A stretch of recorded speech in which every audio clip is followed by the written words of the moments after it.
boa tarde.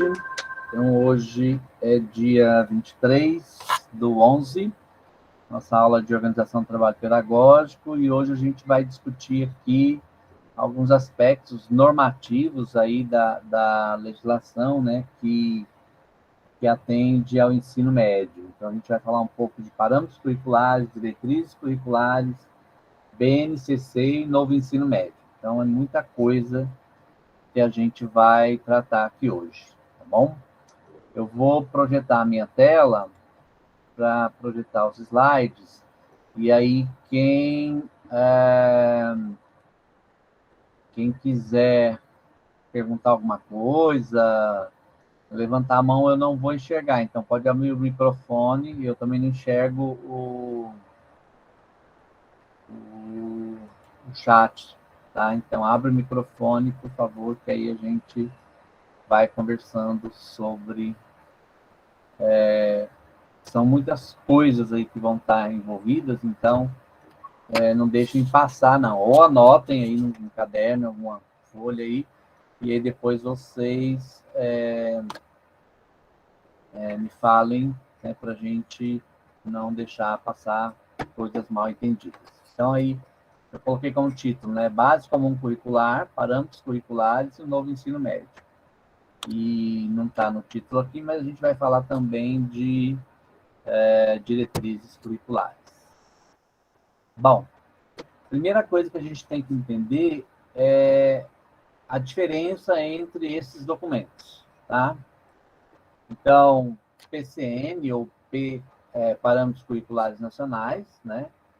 São documentos que surgiram após a nova LDB, então surgiram lá depois de 1996, foi a nova LDB, e aí eles surgiram como documentos referenciais, tá? São documentos que norteiam a organização dos currículos, mas que não são obrigatórios. Então, foram os primeiros documentos, assim, após a nova LDB, que surgiram para organizar, de certa forma, o currículo das escolas, tá? Então, surgiram os parâmetros, primeiro, os parâmetros curriculares de ensino fundamental, 1 e 2, depois os referenciais curriculares de educação infantil, e depois os parâmetros curriculares, ou PCN+, que é os do ensino médio, tá?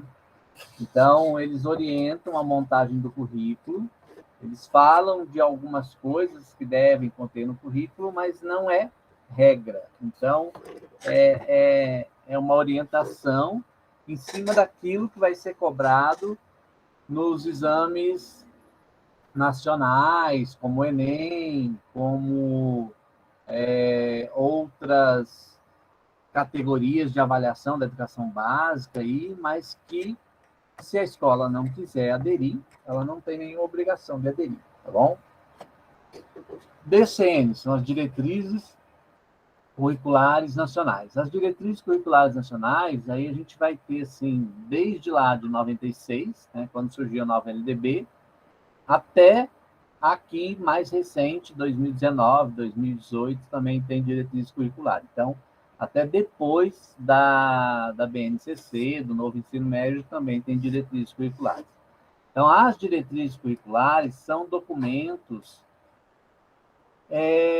que norteiam, são legislações, na verdade, que norteiam, que estabelecem as regras de uma etapa ou de uma modalidade de ensino, tá? Então, diferente dos parâmetros curriculares, que são referências para os currículos, as diretrizes curriculares são regras que vão ajudar na organização de uma escola ou de um determinado nível de ensino e assim por diante. Muita gente acha que com a BNCC, os parâmetros e as diretrizes curriculares foram revogadas, mas elas não foram. Então, a BNCC ela é uma nova legislação, e a gente vai ver que ela é uma legislação obrigatória e tal, mas ela não revoga, ela não anula os PCNs e as DCNs, os parâmetros e as diretrizes curriculares nacionais, tá bom? Então, eles se completam. Nos parâmetros, é a primeira vez que a gente vai ouvir falar, principalmente na educação básica, né, de competências e habilidades. Então, os parâmetros curriculares que vão trazer essa ideia de competências e habilidades, e aí as diretrizes curriculares vão falar disso também em algum momento, e a BNCC vai trabalhar muito em cima disso, tá? Então, vamos ver aqui o que os PCN+, do ensino médio, né, Parâmetros Curriculares Nacionais do Ensino Médio, esse maisinho aí quer dizer que é o ensino médio, falam especificamente da disciplina de Química. Então, eu estou voltando aqui especificamente para o conteúdo de vocês, que seria Química. Então, primeira novidade, assim, primeira vez que vem falar em área de ensino, tá? Então, nos parâmetros curriculares, a gente vai ver uma junção de matemática e ciências da natureza. Então, são duas áreas que se convergem e que se complementam, e aí, então, elas vão estar sendo descritas lá dessa forma. Só que, nos parâmetros curriculares, nós ainda, mesmo tendo essa orientação por área, a gente ainda vai ter uma orientação por disciplina. Então, fala das áreas, ciências da natureza e matemática, mas dentro da ciência da natureza a gente vai ter física, química e biologia, certo? Então, nos PCNs nós não temos uma anulação, embora fale de área, nós não temos uma anulação da disciplina. A gente vai ver que lá na BNCC é diferente, tá? Então, o que vem aqui em termos de habilidades, né, e competências para a área de química? Então, isso aqui é uma mudança significativa que aconteceu, tá? Porque, ao invés de vir os conteúdos específicos que você tem que trabalhar em cada disciplina, aqui vieram as habilidades e competências. Então, essas habilidades e competências estão divididas em 3 grupos: representação e comunicação,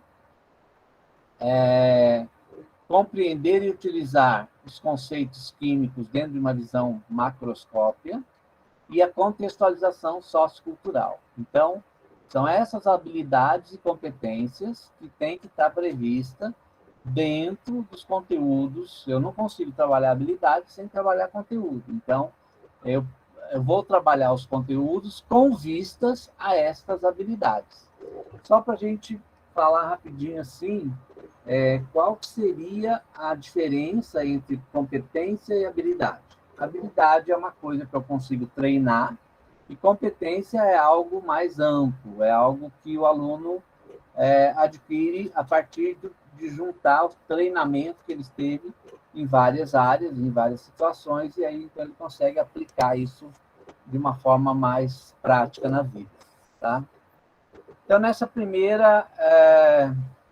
conjunto aqui de competências e habilidades, o que o aluno deve, o aluno lá no terceiro ano de Química, no terceiro ano do ensino médio, né, ele deve saber fazer o quê? Descrever as transformações químicas em linguagem discursiva, compreender os códigos e símbolos próprios da química atual, traduzir a linguagem discursiva em linguagem simbólica da química e vice-versa. Então, pego lá os elementos da química e consigo descrever aquilo, né? Utilizar a representação simbólica das transformações químicas e reconhecer suas modificações ao longo do tempo. Traduzir a linguagem discursiva em outras linguagens usadas em química. Então, os exercícios, as coisas lá são formas de traduzir a linguagem, né? Gráficos, tabelas, relações matemáticas, identificar fontes de informação e formas de obter informações relevantes para o conhecimento da química. Então, onde procurar conteúdo de química, em livro, em computador, em jornais, em manuais e assim por diante. No segundo grupo de competências e habilidades, compreender e utilizar os conceitos químicos dentro de uma visão macroscópica, uma visão ampla, né? Então, tá aí, lógico-empírica, quer dizer, aplicação na realidade, aplicação no mundo, né? Compreender os fatos químicos dentro de uma visão macroscópica, lógico-formal, compreender dados quantitativos, estimativas e medidas, compreender as relações proporcionais presentes na química, reconhecer tendências, relações a partir de dados experimentais ou outros, classificação, seriação e correspondência em química, selecionar e utilizar ideias e procedimentos científicos, leis, teorias, modelos, para a resolução de problemas qualitativos e quantitativos em química, identificando e acompanhando as variáveis relevantes. Reconhecer ou propor a investigação de um problema relacionando a química, selecionando procedimentos experimentais pertinentes. Desenvolver conexão hipotético-lógica que possibilitem a previsão acerca das previsões acerca das transformações químicas. Então, olha, como compreender e utilizar os conceitos de química dentro da vida, dentro de uma realidade macroscópica. Acho que esse segundo grupo aqui está utilizando mais os elementos e os conhecimentos da química, né, para uma aplicação mais prática. E o último grupo aqui seria a contextualização sociocultural. Reconhecer os aspectos químicos relevantes na interação individual e coletiva do ser humano, como o ambiente, reconhecer o papel da química no sistema produtivo industrial e rural, reconhecer as relações entre o desenvolvimento científico e tecnológico da química e aspectos sociopolíticos culturais, reconhecer os limites éticos e morais que podem estar envolvidos no desenvolvimento da química e da tecnologia. Então, olha, são três grandes grupos de habilidades, difíceis de alcançar, não são simples, nem são fáceis, né? Mas possíveis. Então, só para a gente se entender, assim, né, essa questão. O que está em jogo aqui? O que está em jogo é a questão de compreender a química não a partir dos conteúdos, mas usando os conteúdos para uma aplicação prática na vida real. Então, esse é o foco mais forte aí, né? Que o Parâmetros Curriculares vem apresentar, e aí ele vem colocar isso numa dimensão assim, bem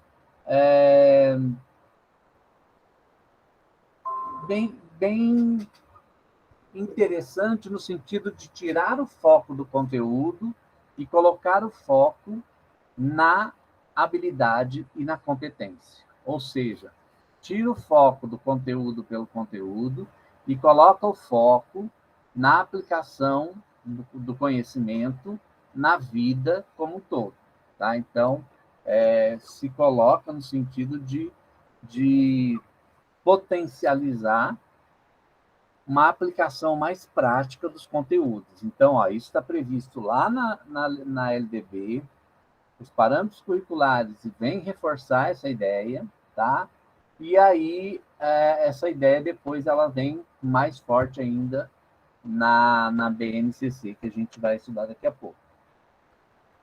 Bom, outro elemento muito forte que os parâmetros curriculares trouxeram e que, de certa forma, foi muito discutido e trabalhado aí durante os anos de 97, 98, 99, 2000 e até 2005, 2006, mais de 10 anos aí para compreender essa questão dos temas transversais. O que são os temas transversais? São esses que são aí expostos, né? Saúde, ética, orientação sexual, pluralidade cultural, meio ambiente, trabalho e consumo. Esses temas, eles são temas que precisam permear, que precisam estar presentes em qualquer disciplina do currículo, tá? Tinha alguns outros que eram específicos lá do ensino fundamental, né? Da educação do ensino fundamental, e o que diferencia, na verdade, é a questão do trabalho e consumo que entra aqui no ensino médio. Os outros estão presentes também lá no ensino fundamental. Então, a gente precisa ter presente o seguinte: independente da componente curricular, independente da disciplina, todo professor precisa estar capacitado para trabalhar com qualquer um desses temas transversais, tá? Então, o tema transversal não é uma disciplina, não é uma coisa a mais que coloca no currículo, mas é um tema a ser trabalhado ou por projeto, ou independente de projeto, né? A qualquer momento que surgir a problemática na sala de aula, o professor deve trazer à tona e discutir, conversar com os alunos sobre esses temas, né? E nesses temas vão estar embutidas várias questões aí, principalmente questões muito polêmicas, né? Quando a gente pensa a educação básica e assim por diante. Bom, bem, então, ó, a gente encerra aqui parâmetros curriculares nacionais, ok? Agora vamos entender as diretrizes curriculares nacionais. Nós temos diretrizes para tudo, ou seja, nós temos regras e normas para tudo, tá? Então, a gente tem uma diretriz para a educação básica, vai dizer o que é educação básica, como é que ela se organiza, quais são os níveis de ensino que a gente tem, como que devem ser organizados. Então, é uma regra geral, uma regra federal, que cada estado tem que adotar, e aí cada município também adota, e aí essa regra ela vai contemplar toda a organização do educacional do país.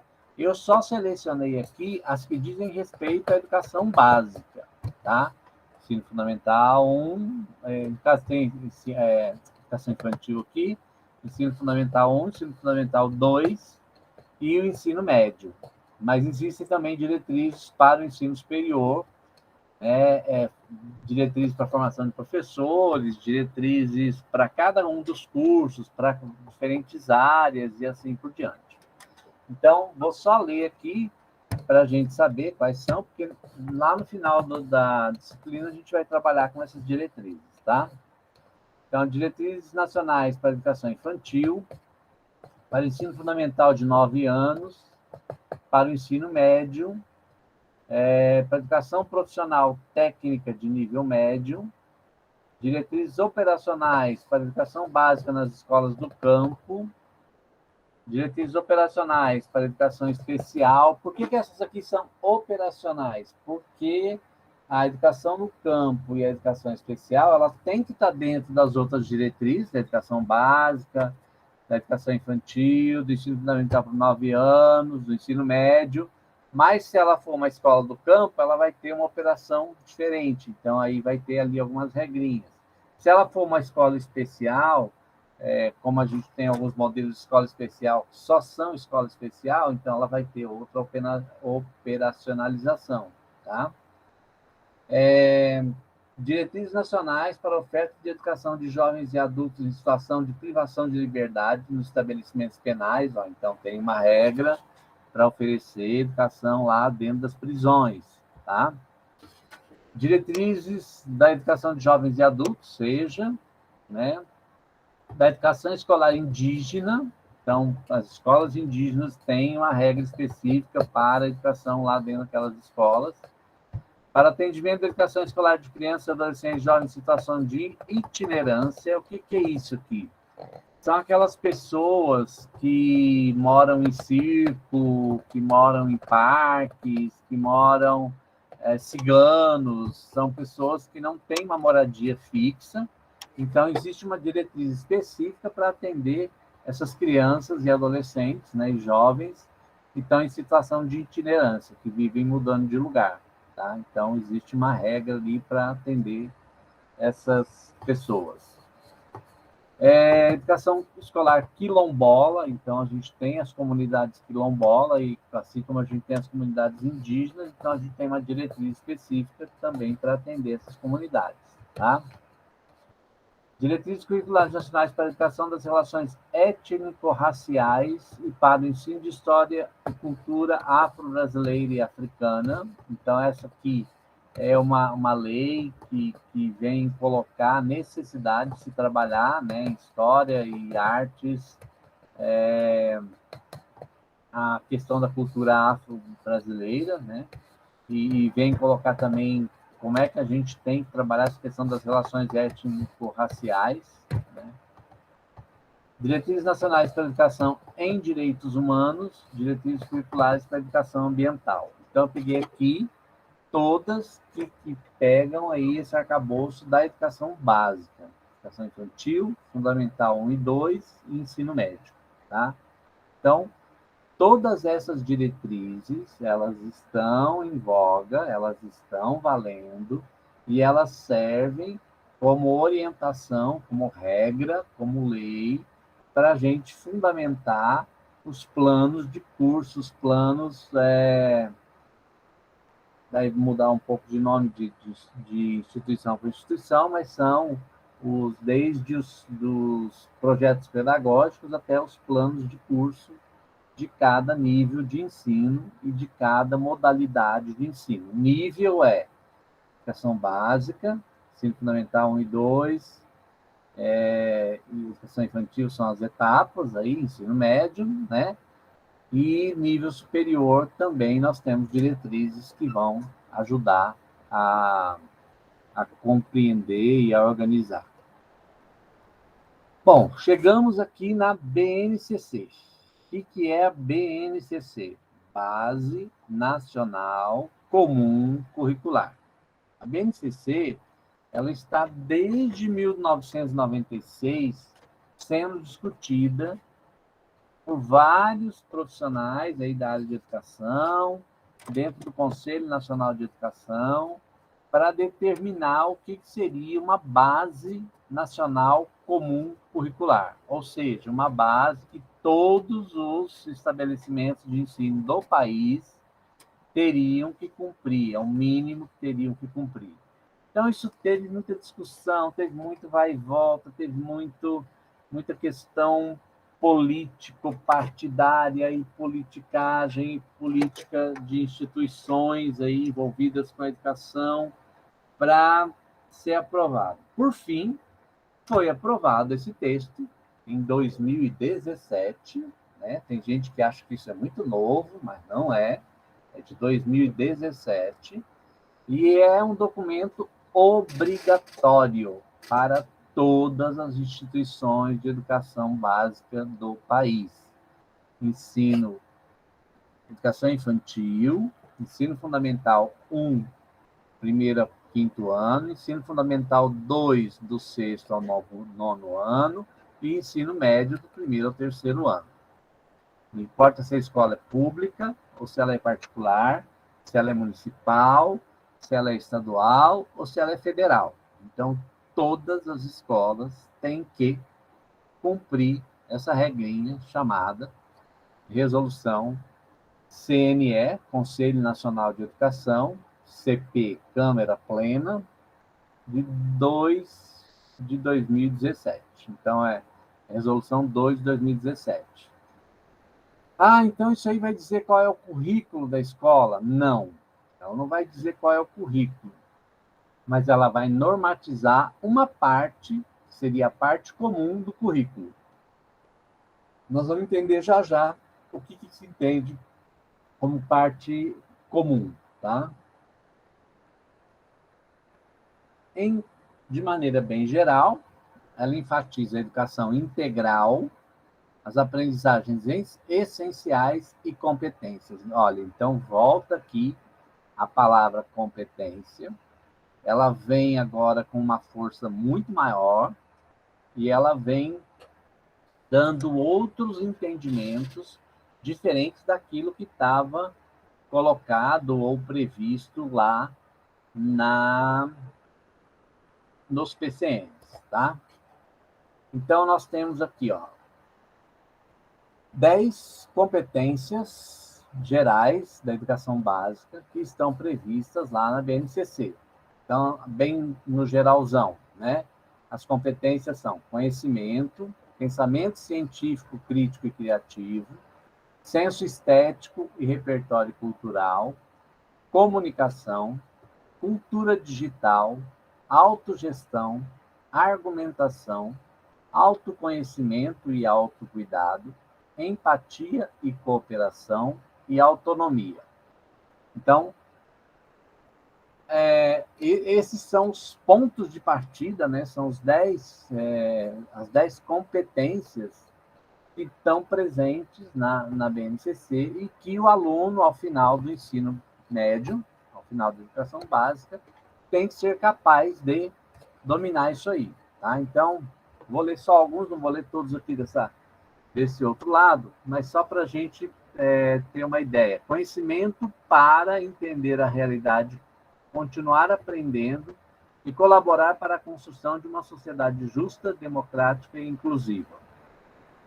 Pensamento científico, crítico e criativo para investigar causas, elaborar e testar hipóteses, formular e resolver problemas, criar soluções.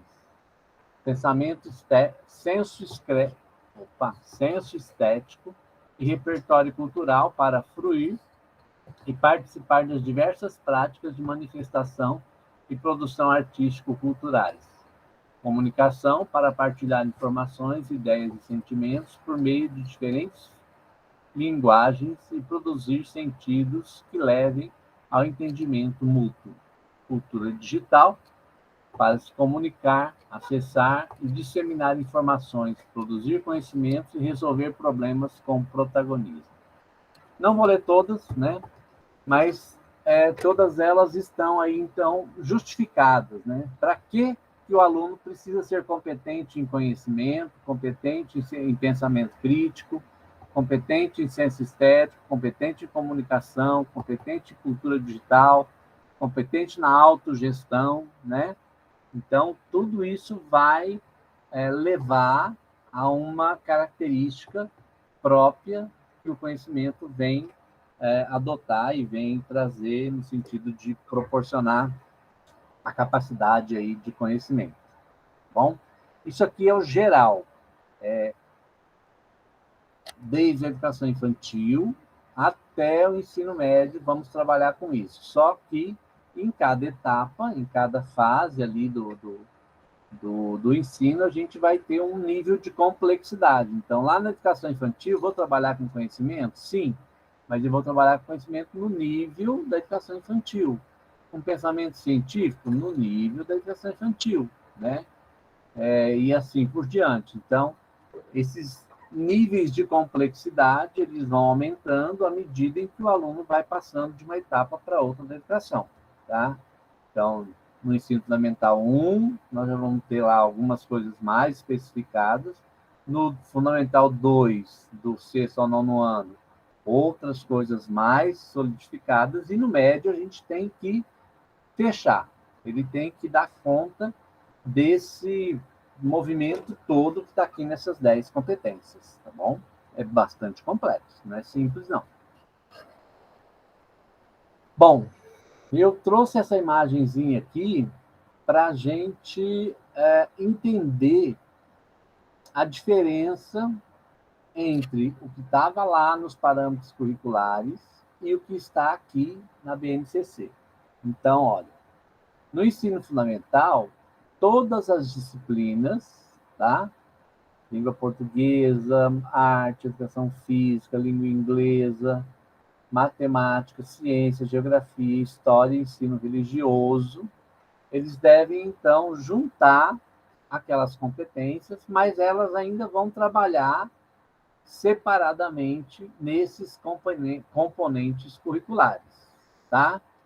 Então, existem competências específicas da área de cada um desses componentes curriculares, mas existem também competências gerais. E aí, isso aqui, então, vai ser trabalhado em cada uma dessas disciplinas. Então, vamos pensar lá.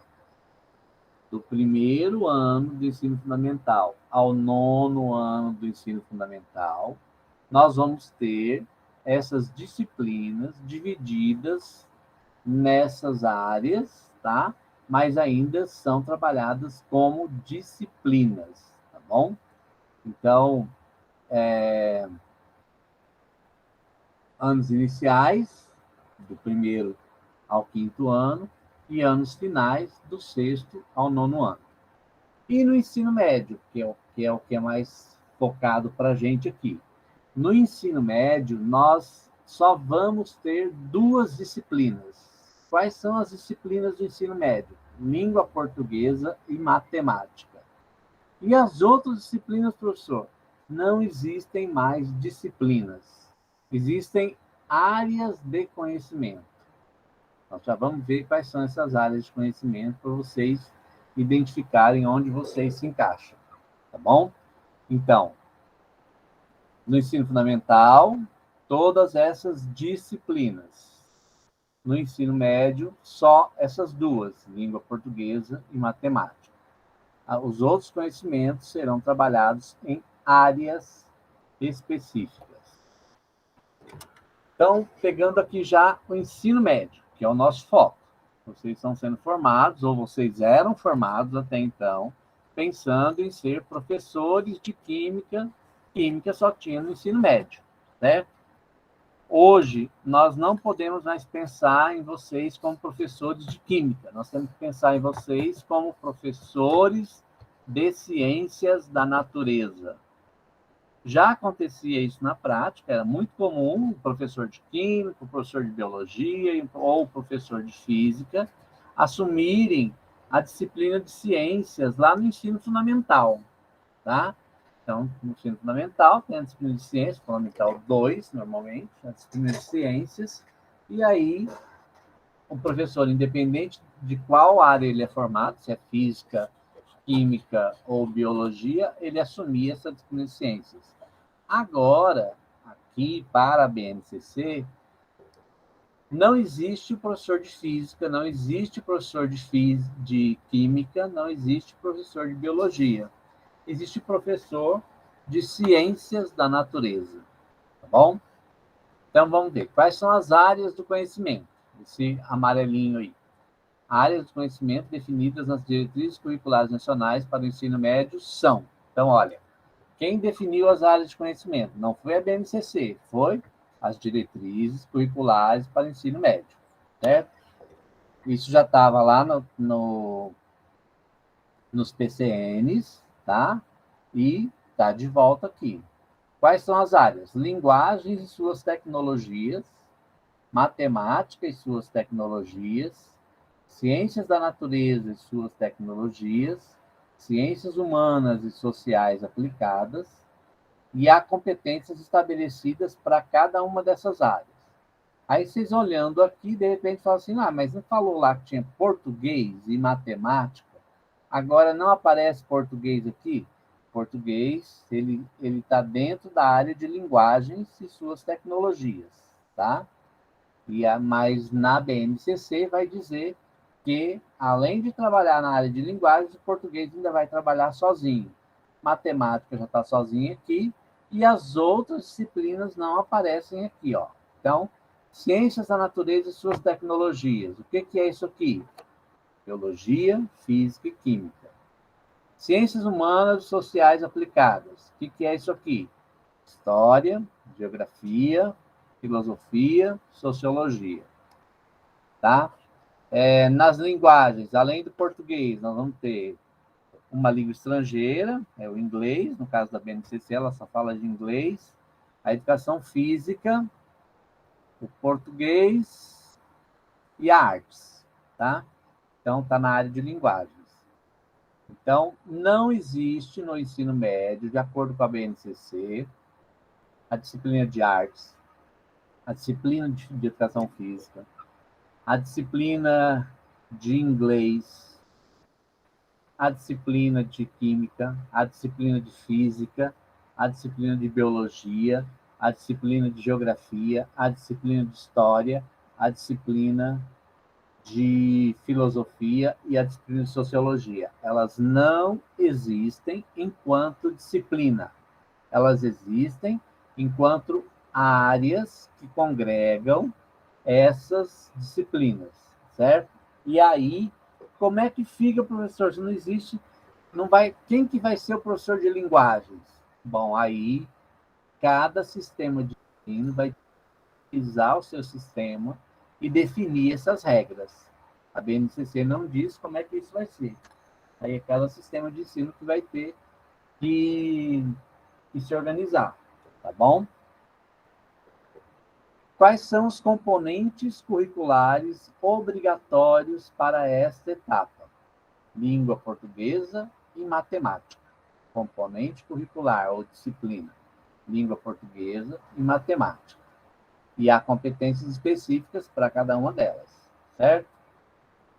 Aprendizagens comuns. Os currículos e as propostas pedagógicas devem garantir aprendizagens essenciais definidas na BNCC e contemplar, sem prejuízo da integração e articulação das diferentes áreas de conhecimento, estudo e práticas de língua portuguesa, matemática, e olha aí, vem, conhecimentos do mundo físico e natural da realidade social política, arte, educação física, história do Brasil e do mundo, história da cultura afro-brasileira, sociologia e filosofia, língua inglesa. Então,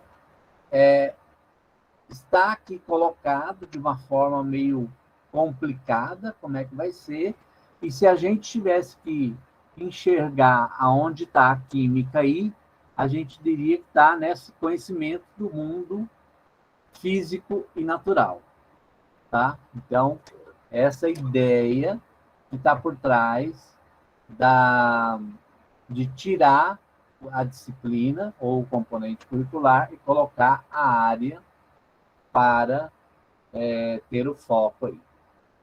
Para assegurar o desenvolvimento das competências específicas de área, a cada uma delas é relacionado um conjunto de habilidades que representa as aprendizagens essenciais a ser garantidas no âmbito da BNCC a todos os estudantes do ensino médio.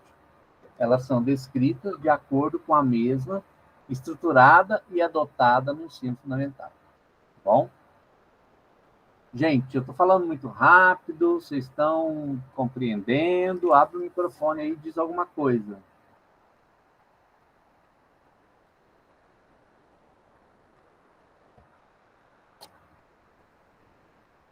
Está tranquilo, Éder. Tá? Tá dando para entender? Porque agora a gente vai entrar numa área bastante específica, assim, para a gente compreender a questão da química. Então, vamos lá. Depois eu vou fazer umas perguntinhas para vocês. Então, olha, a gente viu, então, as áreas de conhecimento, tá? Agora a gente vai entrar na área específica de ciências da natureza, tá bom? Onde está embutidos os conhecimentos de química. Então, em ciências da natureza, a gente tem 3 competências, tá? Competência é o grande, né? E a gente vai ver que para cada uma delas tem um conjunto de habilidades. A gente vai ver esse conjunto de habilidades. Então, a competência 1. A primeira competência específica dessa área trata-se dos fenômenos naturais e processos tecnológicos que devem ser investigados pelos alunos de modo que eles proponham ações tanto de forma individual como de forma coletiva para solucionar ou aperfeiçoar os processos que diminuam impactos socioambientais. Então, ó, fenômenos naturais e processos tecnológicos. Aí vamos ver quais são as habilidades para alcançar essa competência, tá bom? Analisar e representar com ou sem uso de dispositivos e aplicativos digitais específicos as transformações e conservações em sistemas que envolvam quantidade de matéria, de energia e de movimento para a realização de previsões sobre os seus comportamentos em situações cotidianas e em processos produtivos que priorizem o desenvolvimento sustentável, o uso consciente de recursos naturais e a preservação da vida em todas as suas formas. Então, olha, é uma habilidade bem ampla, né? Que vai estar com foco nessa questão do fenômeno da natureza e o foco na questão da preservação da vida, tá? Segunda habilidade, realizar previsões, avaliar intervenções ou construir protótipos de sistemas térmicos que visem a sustentabilidade, considerando sua composição e os efeitos das variáveis termodinâmicas sobre seu funcionamento, considerando também o uso de tecnologias digitais que auxiliem no cálculo de estimativas e no apoio à construção de protótipos. Tem aí se a gente olhar rapidamente, um conhecimento mais específico da física, né? Mas que não está totalmente desassociado da química e da biologia. Tá? Utilizar o conhecimento sobre as radiações e suas origens para avaliar as potencialidades e riscos de sua aplicação em equipamentos de uso cotidiano na saúde, no ambiente, na indústria, na agricultura e na geração de energia elétrica. Então, parece, né, que esses conteúdos estão mais voltados para a física, mas sempre serão tratados envolvendo as três componentes. Tá? Avaliar os benefícios e os riscos à saúde e ao ambiente, considerando a composição, a toxicidade e a reatividade de diferentes materiais e produtos, como também o nível de exposição a eles, posicionando-se criticamente e propondo soluções individuais e/ou coletivas para seus usos e descartes responsáveis. Então, aqui tem vários elementos aí que a gente pode ver, tanto da biologia, quanto da física, quanto da química, que podem ser trabalhados com foco nessa habilidade. Analisar os ciclos biogeoquímicos e interpretar os efeitos de fenômenos naturais e da interferência humana sobre esses ciclos para promover ações individuais e/ou coletivas que minimizem consequências nocivas à vida. Então, também tem coisas aí da física, da química e da biologia, né? Avaliar com ou sem uso de dispositivos digitais, tecnologias possíveis, soluções para demandas que envolvam a geração, o transporte, a distribuição e o consumo de energia elétrica, considerando a disponibilidade de recursos, a eficiência energética, a relação custo-benefício, as características geográficas e ambientais e a produção de resíduos e impactos socioambientais e culturais. Realizar previsões qualitativas e quantitativas sobre o funcionamento de geradores, motores elétricos e seus componentes, bobinas, transformadoras, pilhas, baterias e dispositivos eletrônicos, com base na análise dos processos de transformação e condução de energia envolvidos com ou sem uso de dispositivos e aplicativos digitais para propor ações que visem a sustentabilidade. Então, percebam, gente, ó, que todas essas habilidades aí que a gente trabalhou aqui nessas 3 slides, né, elas estão associadas a essa primeira competência. Então, quando a gente olha, fala assim, mas onde está o conteúdo de física? Onde está o conteúdo de biologia? Onde está o conteúdo de química? A BNCC não traz o conteúdo, ela traz a habilidade que vai contribuir para a formação desta competência, tá? Então, ao terminar o ensino médio, o aluno tem que ser competente em identificar os fenômenos e processos naturais e tecnológicos,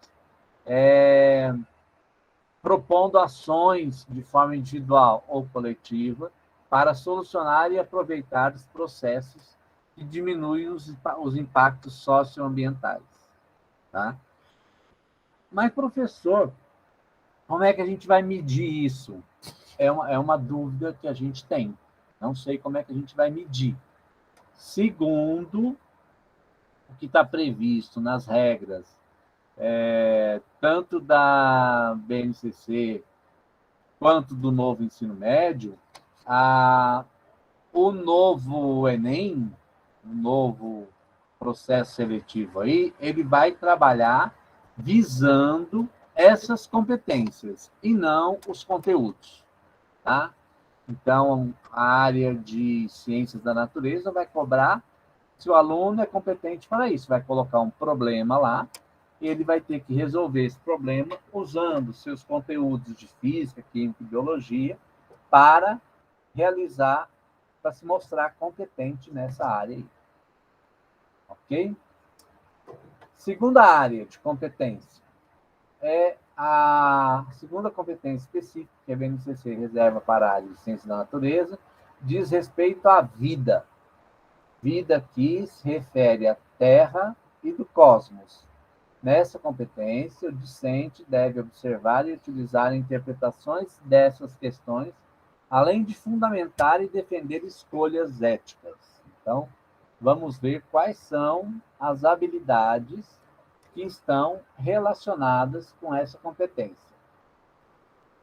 Primeira, analisar e discutir os modelos, teorias e leis propostos em diferentes épocas e culturas para comparar distintas explicações sobre o surgimento da evolução da vida, da Terra e do universo com as teorias científicas aceitas atualmente. Analisar as diversas formas de manifestação de vida em seus diferentes níveis de organização, bem como as condições ambientais favoráveis e os fatores limitantes a elas, com ou sem dispositivos de aplicativos digitais. Avaliar e prever efeitos de intervenção nos ecossistemas e seus impactos nos seres vivos e no corpo humano, com base nos mecanismos de manutenção da vida, nos ciclos da matéria e nas transformações e transferências de energia, utilizando representações e simulações sobre tais fatores, com ou sem uso de aplicativos digitais. Esse com ou sem uso de aplicativos digitais sempre vai aparecer, tá, gente? Porque existe uma das habilidades lá que a gente vai ver, que é a questão de saber utilizar as novas tecnologias, né? Então, aquelas instituições, aquelas escolas que tenham condições de que o aluno possa utilizar aplicativos, né, ou dispositivos digitais, elas podem favorecer ao aluno o uso disso, e aí, então, ele vai trabalhar essa habilidade por meio desses aplicativos e dispositivos. Elaborar explicações, previsões e cálculos a respeito dos movimentos de objetos na Terra, do Sistema Solar e no Universo, com base na análise das interações gravitacionais com ou sem uso de dispositivos e aplicativos digitais. Interpretar resultados e realizar previsões sobre atividades experimentais, fenômenos naturais e processos tecnológicos com base nas ações de probabilidade e incerteza, reconhecendo os limites explicativos das ciências. Discutir a importância da preservação e conservação da biodiversidade, considerando parâmetros qualitativos e quantitativos, e avaliar os efeitos da ação humana e das políticas ambientais para a garantia da sustentabilidade no planeta. Identificar, analisar e discutir as vulnerabilidades vinculadas às vivências e aos desafios contemporâneos aos quais as juventudes estão expostas, considerando os aspectos físicos, psicoemocional e social, a fim de desenvolver e divulgar ações de prevenção e de promoção à saúde e do bem-estar. Aplicar os princípios da evolução biológica para analisar a história humana, considerando sua origem, diversificação, dispersão pelo planeta e diferentes formas de interação com a natureza, valorizando e respeitando a diversidade étnica e cultural. Então, olha, vejam que aqui faz um link lá com os temas transversais dos parâmetros curriculares, né? Analisar a evolução estelar, associando os modelos de origem e distribuição dos elementos químicos no universo, compreendendo suas relações com as condições necessárias e o surgimento de sistemas solares planetários, suas estruturas e composições, e as possibilidades de existência de vida, utilizando representações e simulações com ou sem uso de dispositivos aplicativos digitais. Então, isso aqui tudo para alcançar a competência 2, né? Que é essa Éder, questão da vida. Diga. essa competência 2, aparentemente, ela tem muito a ver com a química, né? Eu sei que a gente precisa saber sobre todas as competências como novos professores de ciências, né? Só que essa 2 ela é muito mais específica, e aí entra naquele parâmetro, a gente tem que saber todas elas, a gente tem que também suprir todas elas para os alunos, então, no caso. Exato, isso mesmo. Mas a gente pode ver, Ítalo, que tem coisas de química na competência 1, tem na 2 e tem na 3. Então, às vezes, numa delas tem um pouco mais de uma de física, um pouco mais de biologia, ou um pouco mais de química. Mas em todas elas tem as 3 componentes curriculares, as 3 disciplinas estão aí dissolvidas, né? E assim, a preocupação da gente, inicialmente, era de identificar o que era de química, o que era de física, o que era de biologia, lá nos parâmetros curriculares. E aí, trabalhar aquilo lá dentro daquela matéria. Aqui, sumiu a matéria, sumiu a disciplina. Então, a gente tem que pensar em como trabalhar essa habilidade, e essas habilidades e essa competência dentro desse arcabouço todo. É muito difícil, não é simples, não é fácil, tá? Mas a gente precisa estar preparado, porque, embora algumas instituições, alguns estados, alguns municípios tenham resistido a essa questão da BNCC, ela já começou a ser aplicada em outras instituições, em outras situações, em algumas escolas experimentais. Então, ela já, de repente, vocês saem aí da faculdade e vão entrar numa escola onde vocês vão ser professor de ciência da natureza e não de química. Os livros didáticos já foram publicados nessa perspectiva também. Não existe mais livro de química, de biologia ou de física. Existe o livro de ciências da natureza. E nesse livro tem conteúdos, porque os livros eles foram pensados a partir dessas competências. Então, eles têm conteúdos das três disciplinas, aí vamos pensar, tá? E a gente não sabe exatamente ainda como é que vai ser na prática, mas algumas escolas já estão adotando essa nova perspectiva, e aí o professor tem que trabalhar com tudo, tá? Vamos ver essa Existe aquela última competência, não? Isso, Rapidinho. pode falar. Existe aquela problemática também, né? De já professores que são de uma área que antes, né, a divisão de Química, Biologia e Física, já integrarem, né, dar aula sobre outro conteúdo e ter que se virar no ensino médio, né? Porque não tem e tudo mais. Agora, aparentemente, eu vejo que isso aí vai ser aberto mesmo. Então, eu sou formado como químico, mas eu vou ter que trabalhar como sim, como todas as 3, né? Então, eu posso integrar nas 3 ali tranquilamente, mesmo sem um conhecimento muito bem. Tipo, eu não sei quase nada de biologia, até por conta do meu curso, mas se eu precisar dar aula, eu vou ter que se virar e vou ter que ir atrás desse conteúdo para mim ensinar os meninos. É nessa perspectiva que está. Não, existe um curso, esse dia até eu descobri, eu não sabia que tinha, na UNB, que é um curso que forma professor de ciências da natureza, né? Que está dentro dessa perspectiva aqui, está dentro da perspectiva da BNCC. Não é um professor de Isso física, ainda não é um professor hoje? de química. Existe, existe. Meu Deus. Inclusive no curso de especialização nosso aí do IFB Gama, tem uns 5 professores formados nesse curso de ciências aí da UNB. Eu não Eu tinha, sabia. eu tive uma professora que ela deu aula disso. Ela é formada como ciência da natureza e ela é específica em biologia e física, pela UNB mesmo. Mas isso eu pensei que era do passado, não atualmente. Pois é, ele tem. Eu não sei se ele morreu e reviveu, mas ele está vivo ainda. Ele está formando gente. É um curso que existe na UNB. Bom, essa última competência aqui, ó, específica, descrita pela BNCC na área de ciências para o ensino médio, tem como objetivo analisar questões-problema e avaliar a aplicação quanto ao entendimento científico e tecnológico.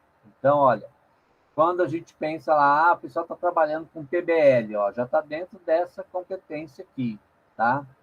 Então, se a gente for ver quais são as habilidades para essa competência, construir questões, elaborar hipóteses, previsões e estimativas, entregar instrumentos de medição e representar e interpretar modelos explicativos, dados e ou resultados experimentais para construir, avaliar e justificar conclusões no enfrentamento de situações problemas sob uma perspectiva científica.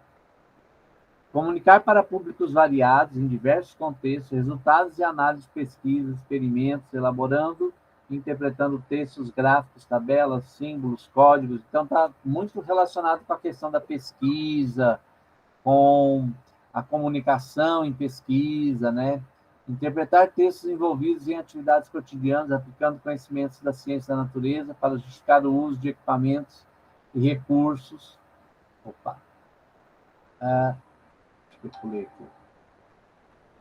Analisar e debater situações controversas sobre a aplicação de conhecimentos na área de ciência da natureza, investigar e discutir o uso indevido de conhecimentos de ciência da natureza na justificativa de processos de discriminação, segregação, privação de direitos, etc. Está aqui relacionado lá com a questão étnico-racial, né?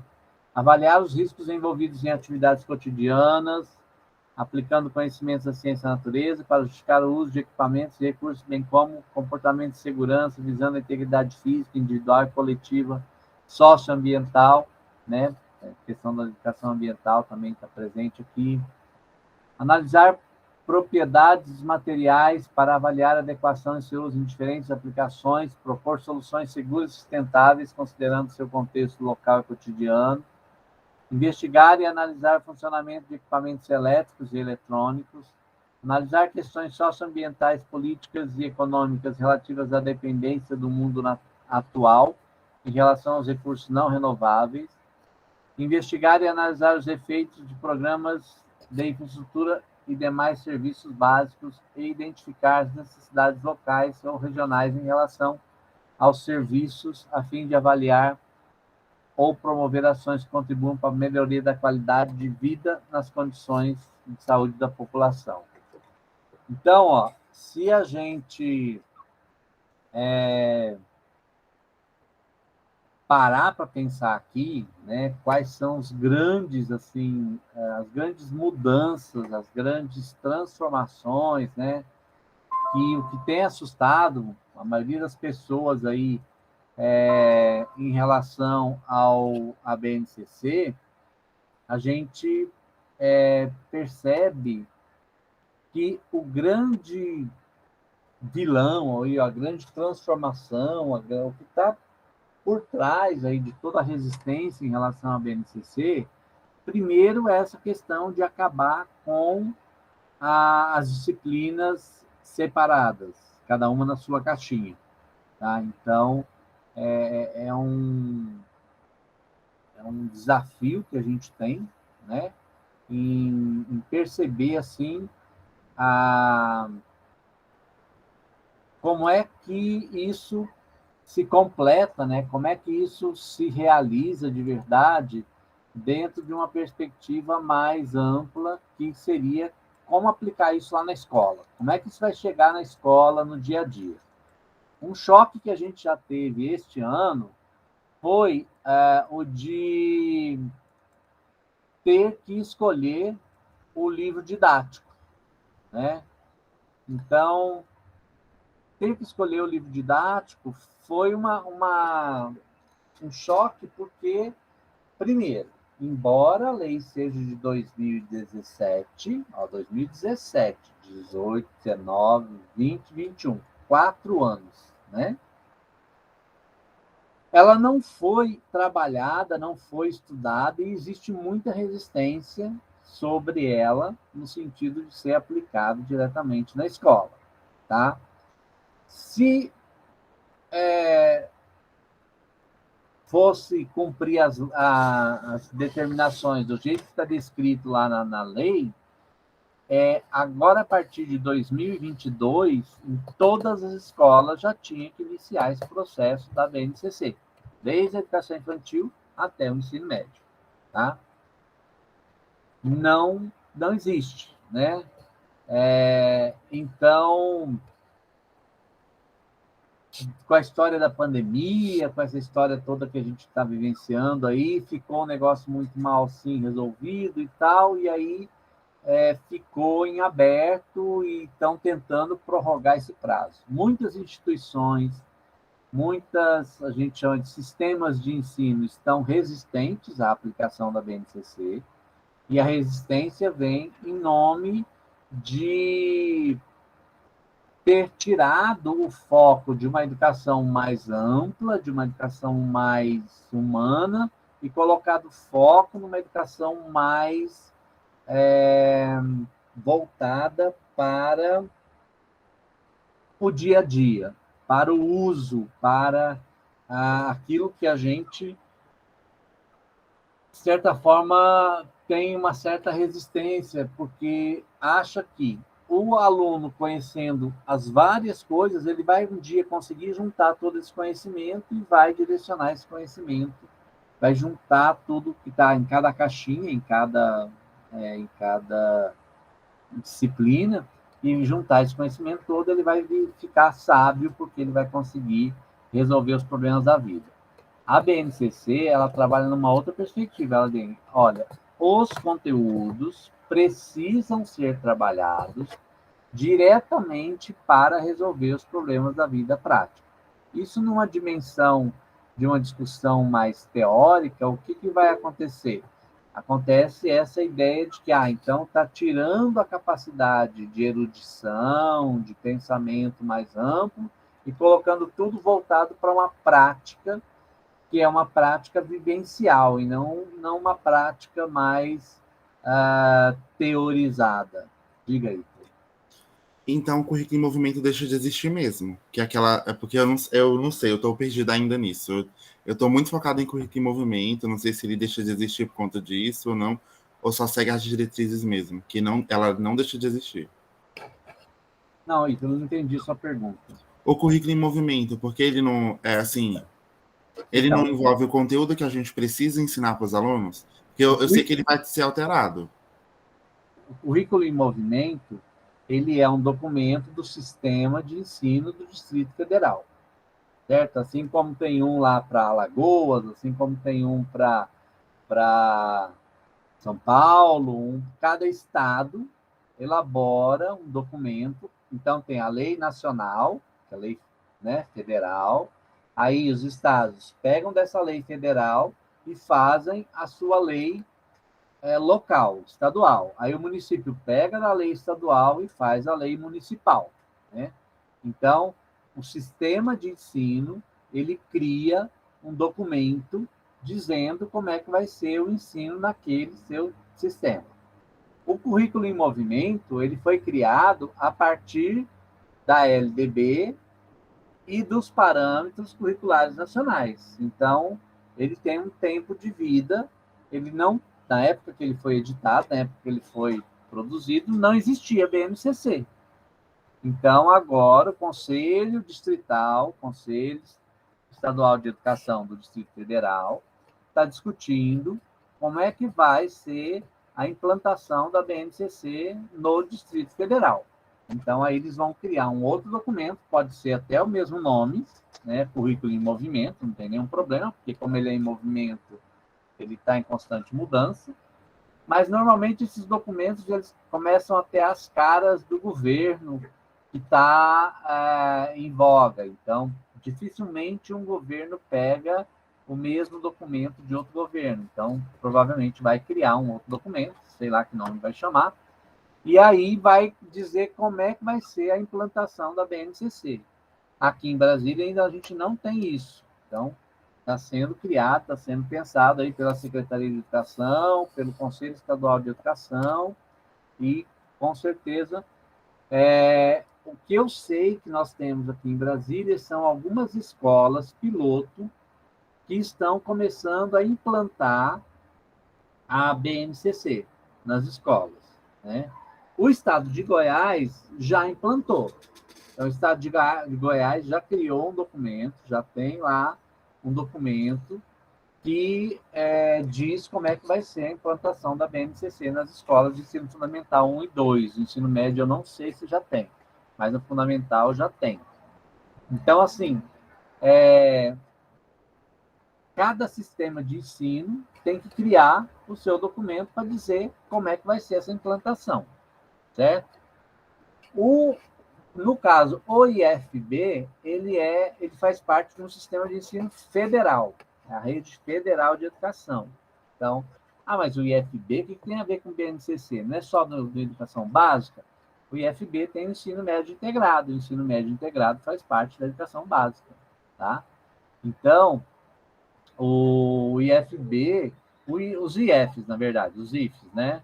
Os institutos federais, eles estão discutindo ainda, existe muita resistência, existe todo um movimento para não adotar a BNCC nos institutos federais, tá? Existem várias discussões nesse sentido aí, mas é uma resistência que está fugindo ao que está previsto na lei. Porque o que está previsto na lei é que todos deveriam entrar a partir de 2023, todos deveriam estar implantados já, o novo ensino médio e a BNCC. Essa implantação envolve fluxograma ou fluxograma é geral? Então, Ítalo, vai depender. Aí a maneira que o Estado, que o sistema de ensino for implantar, entendeu? Ele pode implantar. Ele não pode, por exemplo, falar assim, não, o nosso ensino médio vai ter química, física e biologia. Não, porque isso está dizendo que na BNCC que não existe mais. Então, assim, ele pode fazer algumas adaptações? Pode, mas ele não pode mudar aquilo que já está previsto na BNCC. Por exemplo, na BNCC, está dito que só a língua estrangeira que existe é só o inglês. Mas o Estado pode acrescentar mais uma? Pode. Ele não pode tirar o inglês, mas ele pode botar espanhol, alemão, outra língua que ele quiser. Diga aí. No dia que eles divulgaram, teve uma página que até postou e tudo mais, eu até repostei. E aí teve até um bafafá lá e tudo mais, e que colocava ciência da natureza só como dando a gente a dar aula para o primeiro e para o segundo ano. Então pode ser que seja de algum estado, né? E não do geral. É isso que eu fiquei pensando, porque se aquilo ali for pensado, sei lá, só para o primeiro e segundo ano, o conteúdo terceiro ano a gente como faz, né? Isso que eu pensei antes, mas agora eu entendi que o Estado de Brasília, ou o Distrito Federal ainda não fez. Tudo bem. E aí, Ítalo, isso é possível, tá? Porque não está dito aqui, por exemplo, está dito que tem que alcançar essas 3 competências e tem que ter essas habilidades. Agora, se o sistema de ensino disser, essas 3 competências e essas habilidades serão trabalhadas só no primeiro ano do ensino médio, tudo bem. Se conseguir trabalhar as competências e habilidades, não está dizendo qual que é do primeiro, qual que é do segundo, qual que é do terceiro. Então, aí isso está na responsabilidade do sistema de ensino em adotar, em fazer ou não. Diga, Lucas. Professor, então, assim, quanto aos itinerários formativos, né, que é aquela parte específica e tudo. Nós vamos chegar lá. Tá. Então, beleza. É porque é o novo ensino médio. Porque foram algumas coisas novas que se juntaram. Então, a lei do novo ensino médio é uma coisa, a BNCC é outra, só que as duas conversam, entendeu? Então, os itinerários formativos, eles estão ligados com o novo ensino médio. Eles não têm a ver com a BNCC. É a parte, vamos pensar assim, livre que o Estado ou que a escola pode fazer do jeito que ela achar melhor fazer. E aí, a hora que chegar lá, você pode perguntar, tá? Se de repente não atender a sua resposta aí, mas é a próxima parte que a gente vai trabalhar agora. Tá bom. Podemos ir para frente, gente? É muita informação, é muita coisa. Eu tentei reduzir aqui para a gente, pelo menos, focar o nosso entendimento, tá? E também não é motivo para desespero, né? Tem muita gente que fala assim, mas e agora? Desespero, meu Deus, o que é que eu vou fazer agora? Calma, os sistemas de ensino vão ter que se adequar, e aí a forma que eles vão se adequar vai dar, de certa forma, um elemento aí para a gente pensar, né, em como fazer, e com certeza eles vão ter que capacitar os professores, eles vão ter que criar condições para que a coisa aconteça da melhor forma possível. Bom, novo ensino médio. O que é o novo ensino médio? Então, o novo ensino médio é uma lei lá de 2017 que alterou, que mudou a LDB, tá? E colocou uma mudança na estrutura do novo ensino médio. Lá na LDB falava de uma estrutura e agora nós estamos falando de uma outra estrutura, tá? Então, ampliando o tempo mínimo do estudante na escola de 800 horas para 1.000 horas anuais. O que quer dizer isso? 800 horas era aquele esquema onde o estudante ficava meio período na escola, ou de manhã, ou à tarde, ou à noite. Então, daí dá cerca de 4 horas diárias e vai dar as 800 horas anuais. Para 1.000 horas anuais. Então, isso aí quer dizer que tem que ampliar o tempo de ensino na escola, né? Para alguns lugares estão chamando isso aí de ensino de tempo integral, certo? E aí, além disso, né, definiu uma nova organização curricular mais flexível que contemple a Base Nacional Comum Curricular. Então, ó, a BNCC está contemplada dentro da lei do novo ensino médio. E a oferta de diferentes possibilidades de escolha dos estudantes, os itinerários formativos, com foco na área de conhecimento e na formação técnica profissional. A mudança tem como objetivos garantir a oferta de educação de qualidade a todos os jovens brasileiros e de aproximar as escolas da realidade dos estados de hoje, dos estudantes de hoje, considerando as novas demandas e complexidades do mundo do trabalho e da vida em sociedade. Então, percebam que esta lei do novo ensino médio conversa com a lei da BNCC. Elas têm uma relação muito direta. São coisas diferentes, mas que têm uma relação muito direta. Uma complementa a outra. Então, vamos ver aqui quais foram as mudanças, né? Aprovadas aí a reforma do ensino, chamada de reforma do ensino médio, novo ensino médio, mas tem mais para novo ensino médio. Então, hoje, a gente tem uma carga horária de 800 horas, tá? Vai para, no mínimo, 1.000 horas. Então, tem um prazo de implantação disso aí. É lá de 2017, então até 2022 era para estar implantado. Mas, com a pandemia, com as desculpas, com as enrolações, aí a coisa está sendo jogada para frente. Mesmo porque algumas escolas já atendem isso aqui, tá? E aí, depois, progressivamente, até 1.400 horas por ano. Por exemplo, o nosso ensino médio do IFB, ele já tem 1.200 horas por ano. Por quê? Porque ele é um ensino médio integrado. Ele é um ensino médio de tempo integral também, né? É integrado ao ensino técnico e ele é de tempo integral. Então, o aluno não tem aula todos os dias, o dia inteiro, mas ele tem aula em 2 períodos, pelo menos, tá?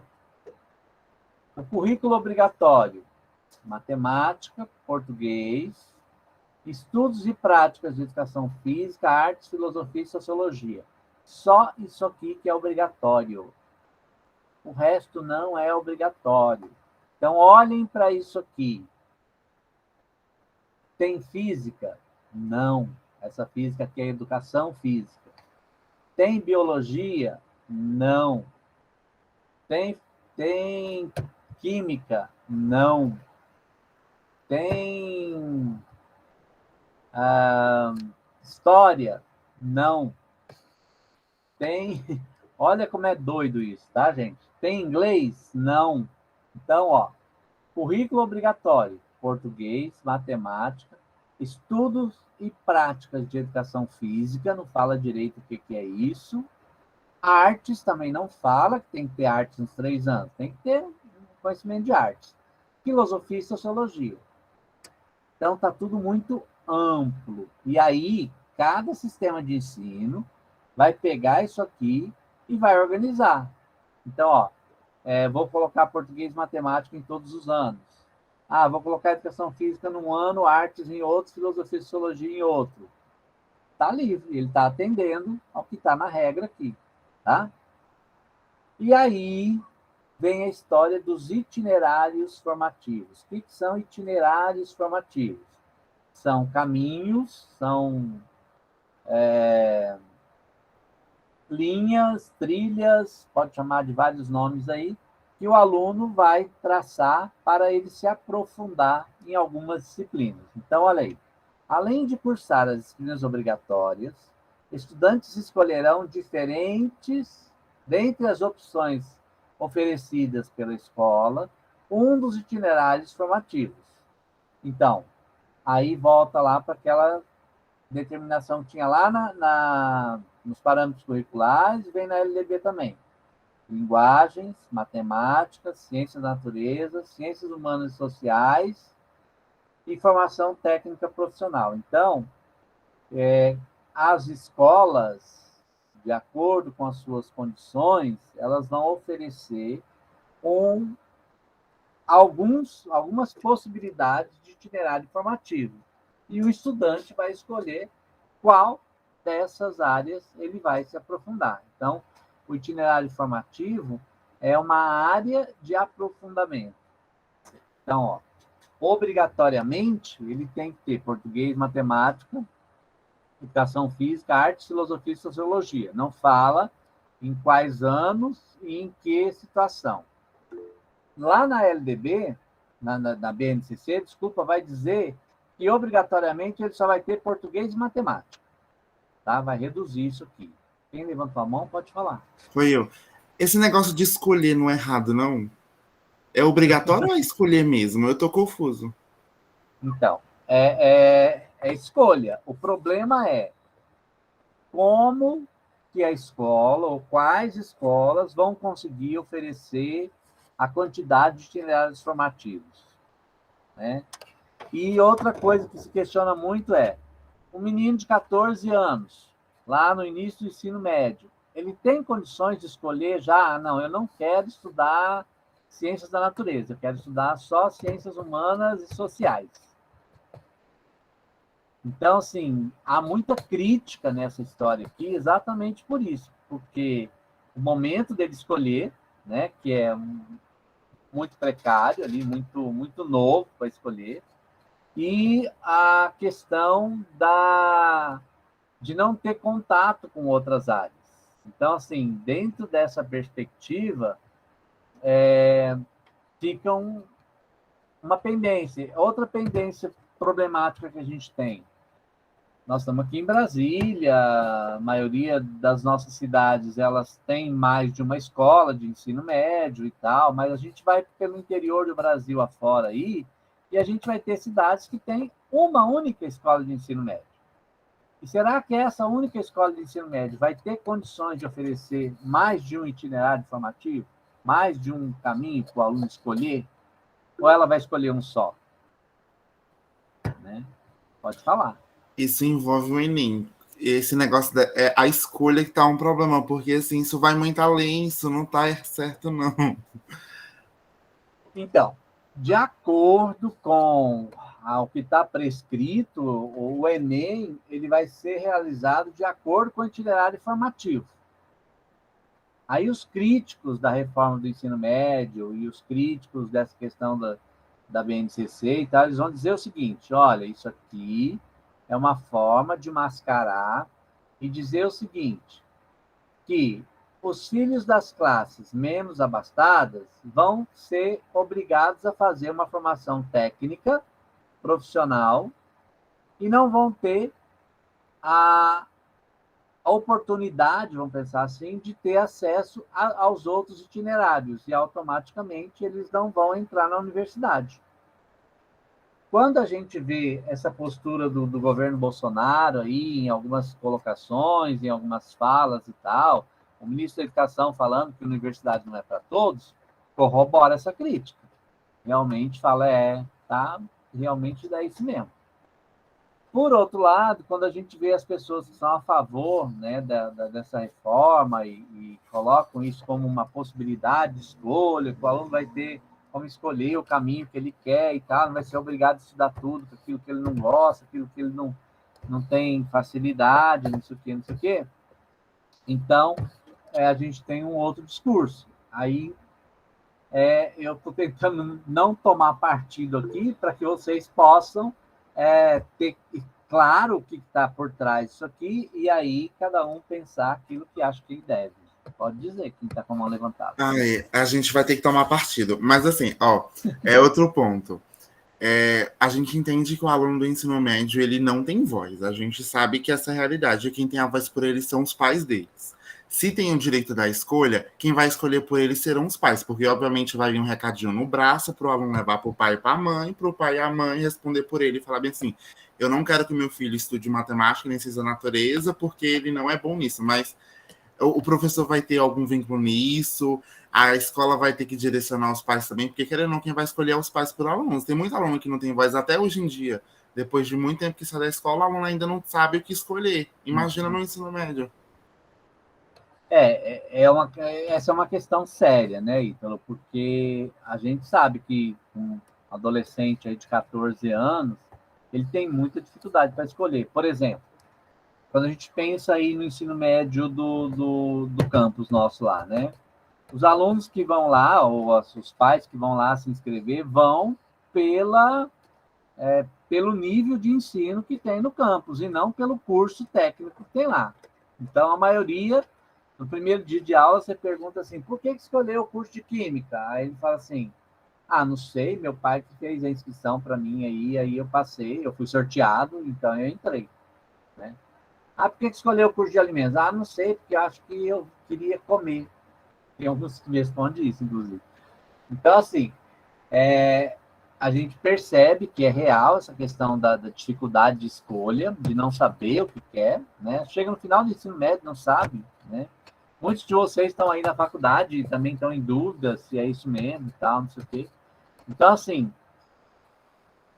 essa é uma crítica muito grande que tem essa questão da reforma do ensino médio, né? Mas que está aí posta, está aprovada e é lei. Ponto final. Entendeu? Aí o governo faz uma propaganda bonita, dizendo lá, bota aqueles adolescentes lindos, maravilhosos, dizendo que agora a gente vai escolher e tal. Isso é muito problemático porque vai depender da escola, do lugar, do contexto, de quais itinerários forem ofertados, né?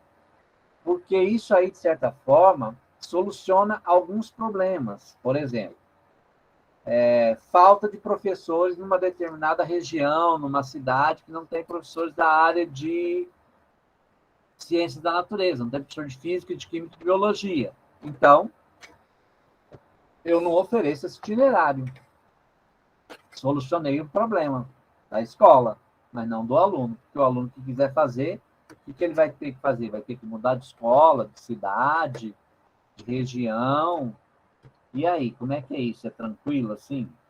As escolas particulares já adotaram isso e estão resolvendo isso rapidinho.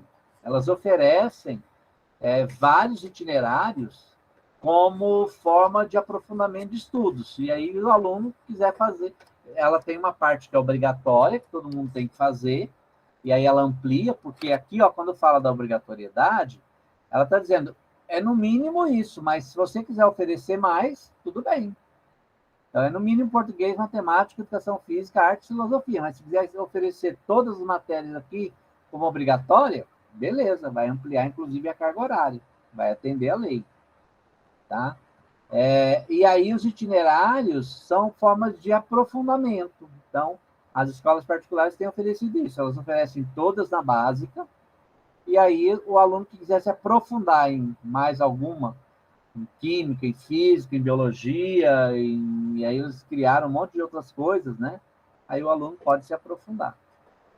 Mas aí é uma prerrogativa que a escola particular tem. Ela está atendendo a lei e está oferecendo coisa a mais, né? Para ir para frente, um outro problema polêmico que a gente tem é essa questão dos professores. Não sei se vocês chegaram a ler isso aí, ó.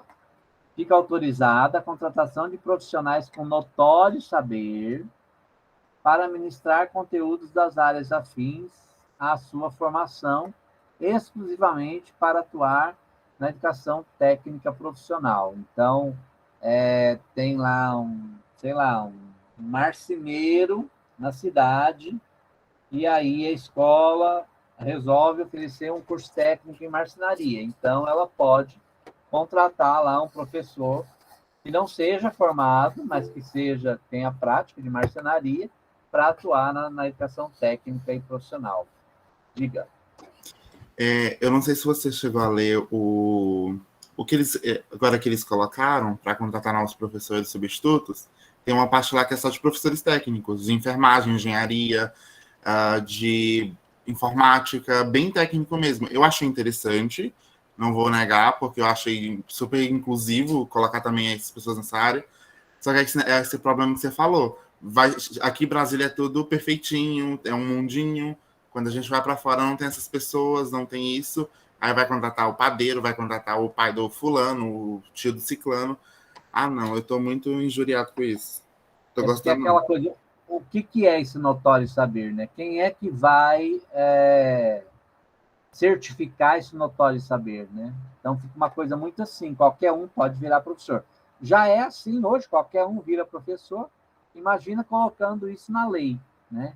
Aí que qualquer um mesmo vai atuar como professor. E aí toda a questão da didática, tudo que vocês aprendem aí para ser professor vai por água abaixo, né? Bom, vamos lá falar um pouco dos itinerários formativos, né? Para apoiar a escolha dos estudantes, é preciso definir regras claras sobre o que e como podem escolher em relação ao currículo, garantir que tenham possibilidade de escolha desde o primeiro ano do ensino médio, mesmo que ainda não seja para definir o seu itinerário formativo. Então, aqui, algumas instituições têm feito o quê? Um primeiro ano de ensino médio básico, onde ele tem acesso a todos os componentes curriculares, e aí, no segundo ano, ele fica com matemática e português, e aí ele escolhe em qual que ele quer se aprofundar, né? Ajudá-los a identificar interesses, aptidões, objetivos e conectar-se suas escolhas com seus projetos de vida. Então, aqui no caso, a BNCC criou, e aí os livros didáticos já vêm, né, hoje um livro didático específico sobre projetos de vida. Então, tem projeto de vida para o primeiro, para o segundo e para o terceiro ano do ensino médio, onde vai ajudar o aluno a montar o seu projeto de vida, né? Fazer todo um trabalho aí na linha psicológica, psicopedagógica, mas para ajudar o aluno a se encontrar e encontrar o seu caminho, direcionar o seu caminho. Essa componente curricular, que geralmente vai virar uma componente curricular, já virou em algumas escolas, chamada projeto de vida, também é outro problema que a gente tem. Por quê? Não existe nenhuma formação de professor para esse trabalho. Então, quem é o professor de projeto de vida? Qualquer um.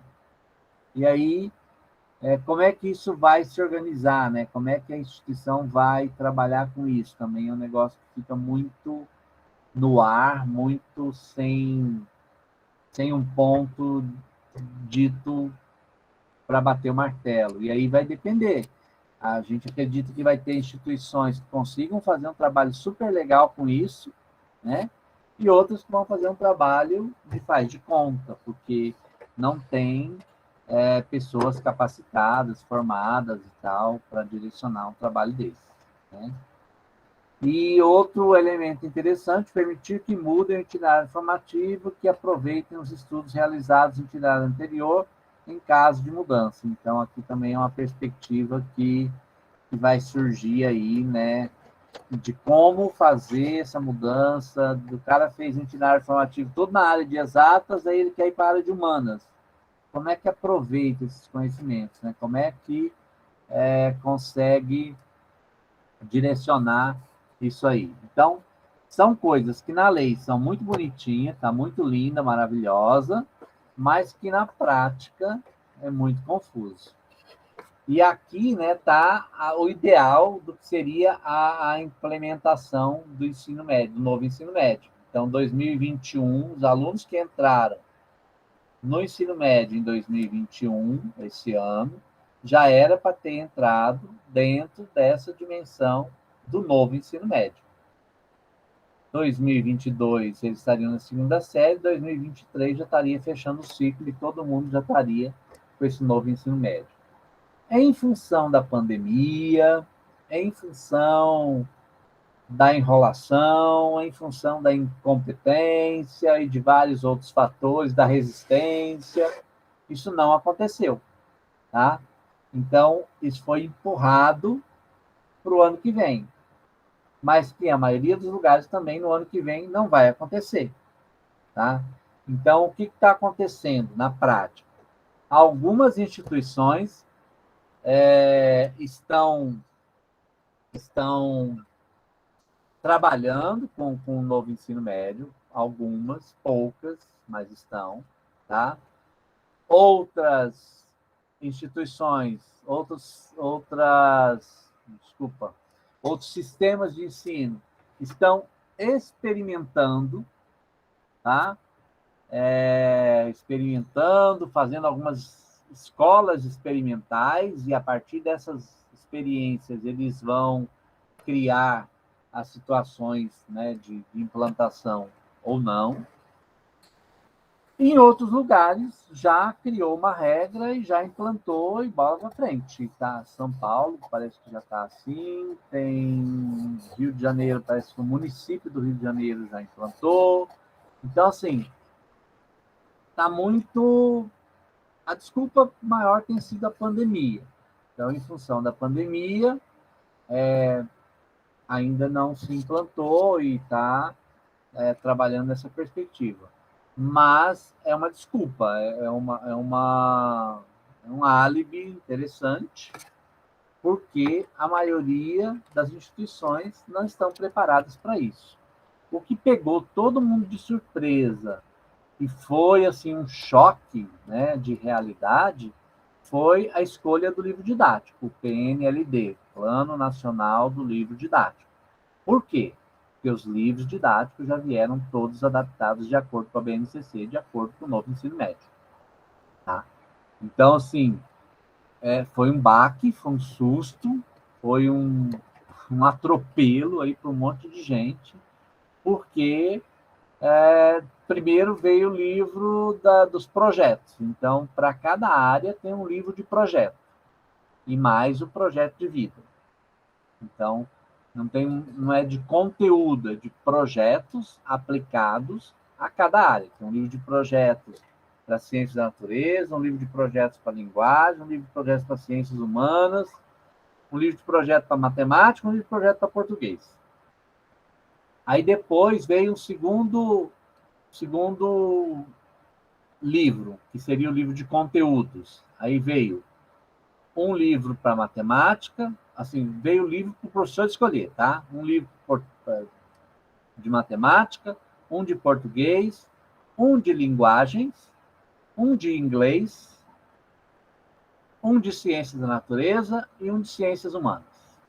E um livro integrando matemática com ciências humanas.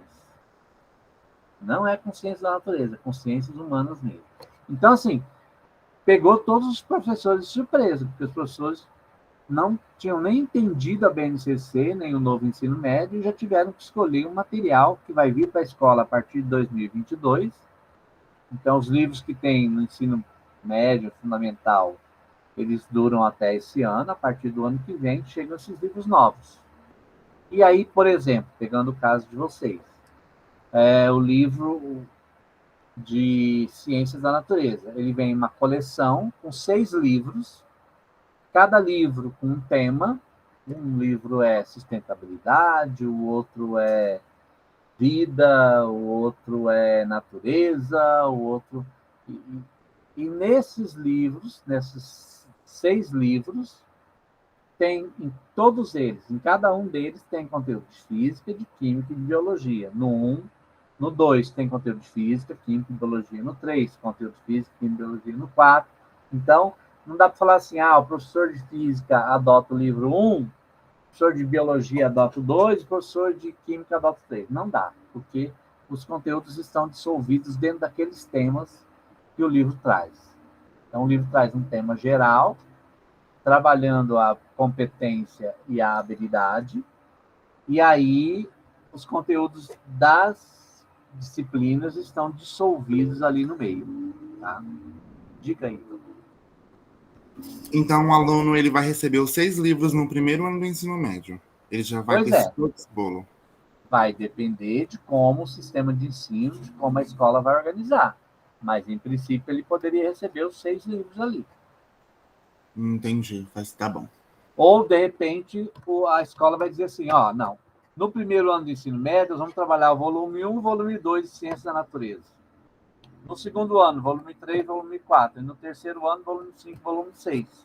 Beleza, pode ser. Ou, de acordo com o projeto da escola, ela fala, não, no primeiro ano nós vamos trabalhar o volume 1 e volume 6.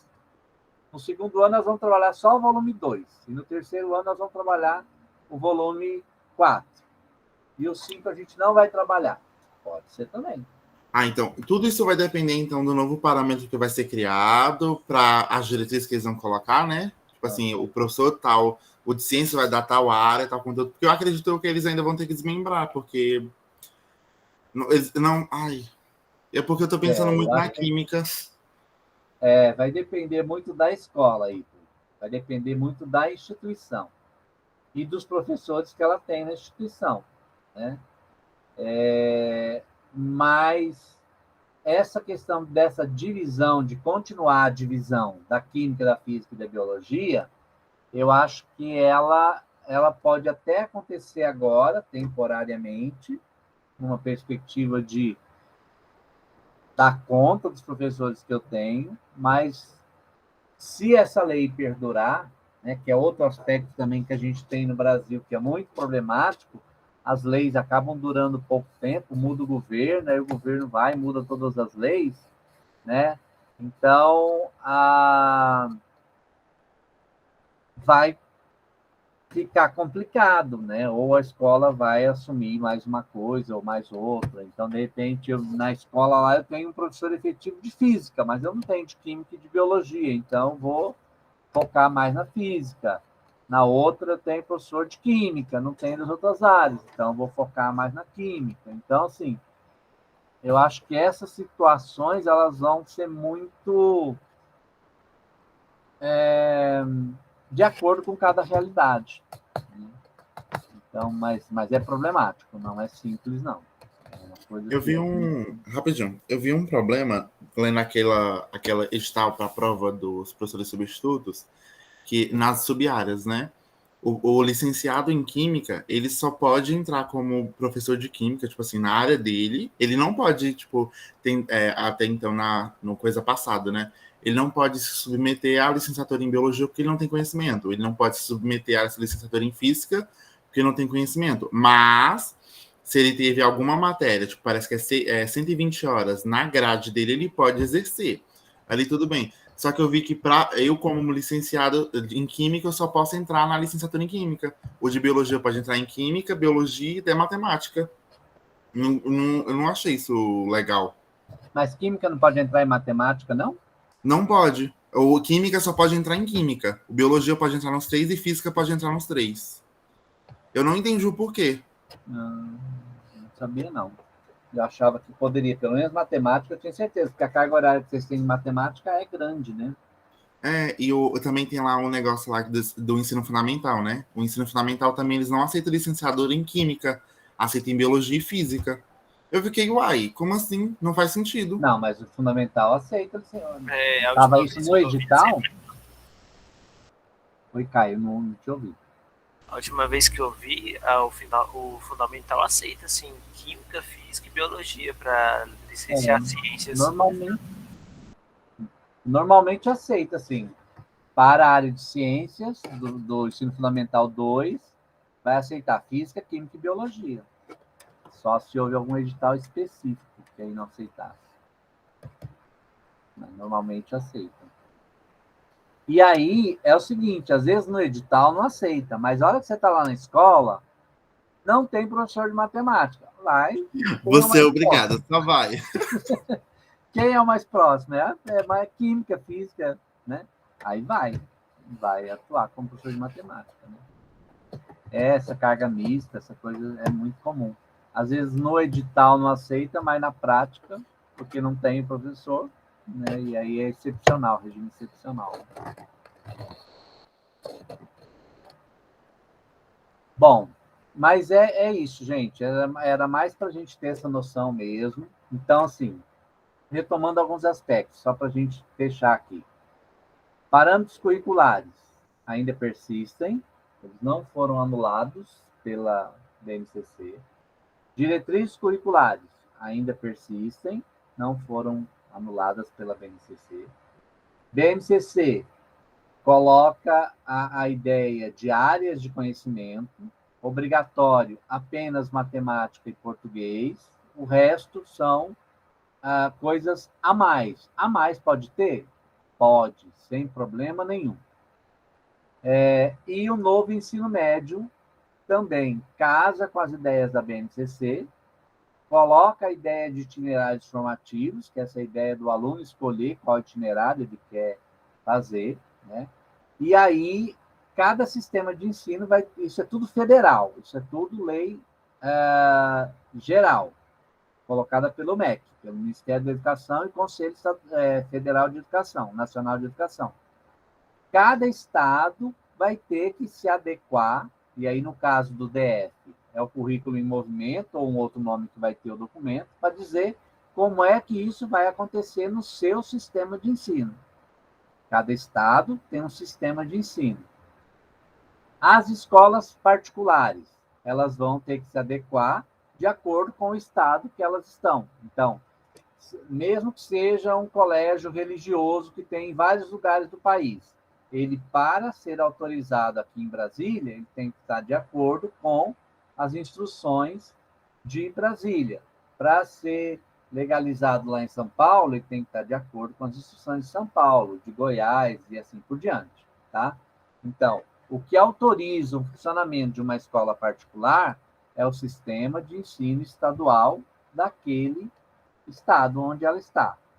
E aí, o funcionamento dela tem que estar de acordo com o que está prescrito na sua regra estadual. Tá? Currículo em movimento, com certeza vai ser adequado, ele já deve estar sendo mexido, eu não tenho contato com isso ainda, mas eu vou dar uma investigada, e aí, com certeza, ele vai estar adequado à BNCC. Tá?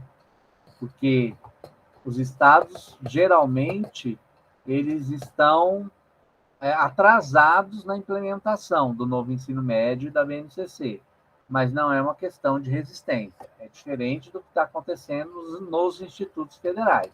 Nos institutos federais existe uma resistência em não adotar a BNCC nem o novo ensino médio. Tá? Embora algumas coisas prescritas no novo ensino médio, os institutos federais já fazem nos ensino médios integrados deles, que são os itinerários formativos profissionais, que são as escolhas dos cursos técnicos profissionais. Embora os alunos não escolham conscientemente, mas eles escolhem na hora que entra. Se ele escolheu ou não escolheu, ele podia ter escolhido, né? E ali onde ele fez a inscrição para o sorteio. Diga aí, tu. Vamos entrar em outra situação aqui, que eu também vi que ia acontecer um problema. Eu sei que muitos os meninos do ensino médio, eles querem trabalhar. Com esse ensino integral, não tem como. Vai ter um posicionamento assim, da secretária em relação a isso? Aqui, pelo menos no DF, né? Focando aqui no DF. Então, depende, né, Ítalo? Porque depende do curso. Então, tem cursos que no próprio curso já tem uma carga horária específica para o aluno atuar na prática, como estagiário, até como profissional da área. Então, varia muito de curso para curso. Por exemplo, até no IF mesmo, no IFB. Lá no curso de agronomia, né, que tem lá em Planaltina. Então, o aluno já atua lá no curso e isso configura, inclusive, como uma prática profissional, né, de trabalho. A questão do ensino médio, que tem muito essa questão do... Esqueci o nome agora, não é estagiário, é... menor aprendiz, também não é o termo correto. Esqueci o nome agora. Os projetos? Hã? Os projetos? Não, é que as pessoas trabalham nas empresas, mas não é estágio, tem outro nome, não é menor aprendiz também. Esqueci o nome agora. Mas, assim, é interessante, né, porque tem uma renda ali e tal, não sei o quê, só que se for um ensino médio de tempo integral, onde o aluno fique das 7 da manhã às 5 da tarde na escola, ele não tem como trabalhar. Realmente isso vai ser um problema. E aí, meio difícil de ajustar as duas coisas, porque não tem tempo, né? O aluno tem a prioridade para ele é o estudo, e aí se ele está num tempo maior. Agora, quando fala em 1.200, 1.400 horas, dá para fazer também isso num período tipo de 6 a 7 aulas num período. Então, das 7 da manhã até 1 da tarde. Consegue fazer aí 6 horas aulas e vai dar lá as 1.200, 1.400 horas no final do ano, tá? E aí entra em parte em relação à infraestrutura do local, alimentação, tudo isso já tem que estar prescrito para o aluno. Esse é um dos problemas, inclusive, do IFB, né? Que não Deixa tem eu... alimentação, né? um ponto aqui. Em relação à quantidade de aluno. Hoje a gente sabe que a escola ela tem um turno matutino, vespertino e noturno. Se começa a ter turno integral, então meio que diminui a quantidade de pessoas na sala de aula, dentro da escola também. Então, como fica isso? Porque também é outro problema, né? Então, por isso que o prazo lá é um prazo de 5 anos para chegar naquela... Desculpa. Para chegar naquela carga horária total lá, né? Porque ela tem que se adequar, tem que aumentar o número de escolas. Opa. Tem que aumentar o número de escolas, tem que aumentar o número de vagas, né? Para conseguir ter o aluno mais tempo na escola, porque tem lugares aí, inclusive, que a escola funciona em 4 turnos.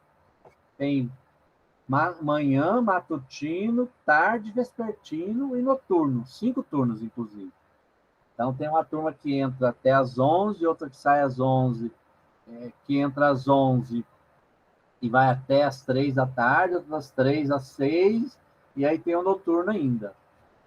Então, por quê? Porque não tem sala de aula, não tem local para os alunos estudarem. Então, precisa implementar mais períodos, né? Reduz aí a hora-aula para 45 minutos, e aí faz aulas rapidinhas para conseguir ter um número maior de alunos na escola.